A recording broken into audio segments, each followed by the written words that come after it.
So I've told people a little bit about what's happening with Soundwaves now, and my personal favorite part about it is that you are now a home and a refuge for some former KFOG personalities. That's my go-to.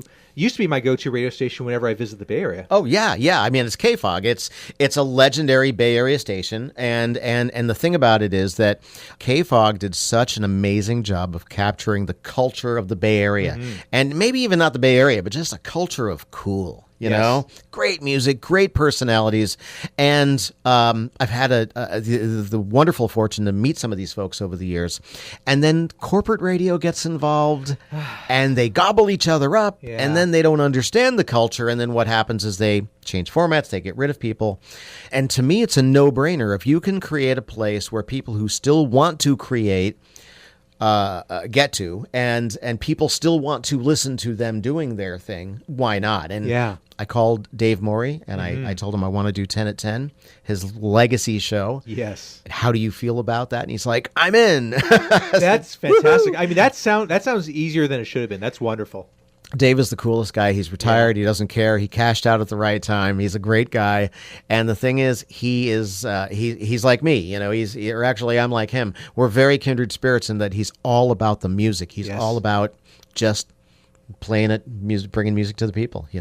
I love that. Yeah. So you have Dave Morey, a few other legendary personalities, Renee and Irish Greg, so they jumped on board too. Yes, they started a very cool podcast they do twice a month called Renee and Irish Greg's Pop-Up. They do a live show with music, performances, interview, and culture, and it's really, really cool. And then Peter Finch. Yeah. Yeah, he does the Finch Files. I mean, so you actually have a legendary Bay Area journalist on Soundwave, so you get this whole journalism aspect too. It's more than just music too. Well, Peter was really, he describes himself as being a news guy on a rock and roll station, and they don't have those anymore. And then he ended up on KGO, which is how I met him, because I was doing movie reviews on KGO.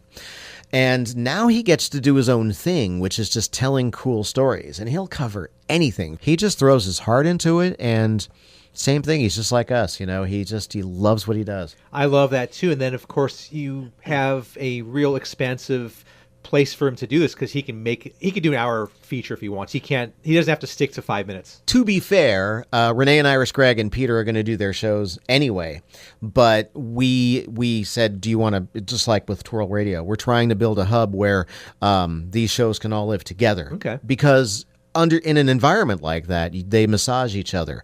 If you like one, you'll discover the other one. And we've discovered that just by looking at the numbers, that people who come to the site tend to stay at the site and hang out and listen to different things. And that's just the coolest. That is just the coolest. And so I've been so tempted to tell people that I'm part of KFOG now. I can't say that in all honesty, but it kind of feels like I'm playing with these big boys. I'm just so honored to be part of that as well. But the thing is, your show is, the first time I heard it, I thought, man, this guy knows his stuff, loves his music. This guy is one of us. You know what I mean? And I thought, you've got to join the family, because it's an amazing show. You really put your heart into it, and the knowledge is just ridiculous. So I listen. I love it.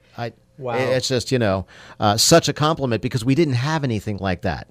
We're playing classic rock, and we're playing 10 at 10, and we've got our 80s show hosted by Steve Kirk, but we didn't have anything that covered the world of indie music. And if we had found something, frankly, it wouldn't have been as good as what you're already producing. Wow. I am so using this for my highlights and for my reel. Thank you so much for that. No, I mean it. I really appreciate that. Chatting with Dennis Willis, the proprietor of Soundwaves. Why don't we take a quick break, listen to some of that music that you just raved on and on about, and then we'll talk a little bit more. Sounds great. Okay, so